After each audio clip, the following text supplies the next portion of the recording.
Actually, we are, in fact, related by blood. His father and my mother, who is also a Young, were very close friends, and in fact, Horace Young, Michael's dad, did most of the legal work for my mother. Michael, as a human being, was a warm, outgoing, well-loved person. He, of course, is remembered as an outstanding attorney at law, a senior counsel, a very eloquent and a very brilliant one at that.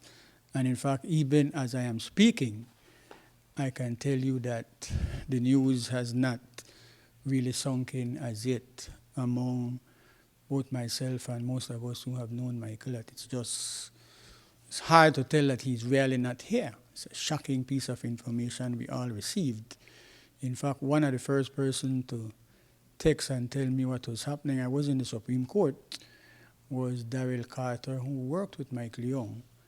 Michael Young played a major role in the first crime commission set up to tackle what was then the first disturbing behavior, young people turning to violence in Belize City.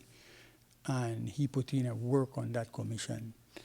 And that, in fact, is the hallmark of the person known as Michael Young. Hard worker, dedicated. He did have conscience for what was happening on the south side of Belize City. In fact, he married one of his outside beauty, Denise Barrow.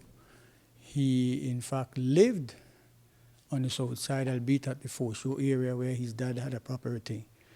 And, I mean, this is really bad news for the legal profession and for us to lose an outstanding, bright, intelligent young man like Michael Young. He has his law firm right on Regent Street, which is not very far from where I am on Dean Street. And in fact, yesterday, as I was rushing to go to court, he was pulling what is becoming a kind of trademark among the attorneys now. They have so much law book and so much brief to be carrying. He was on Regent Street, close to the magistracy, pulling his stuff, getting ready to go into court to fully represent his client, as has been his hallmark in relation to giving his all to the commitment you make when you take up a case. And he was going along jovial, responding to persons hailing him.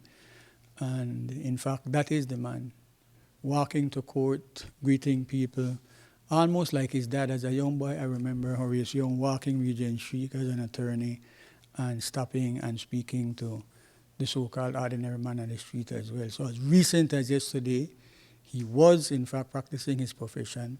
He was on his way. He was in court.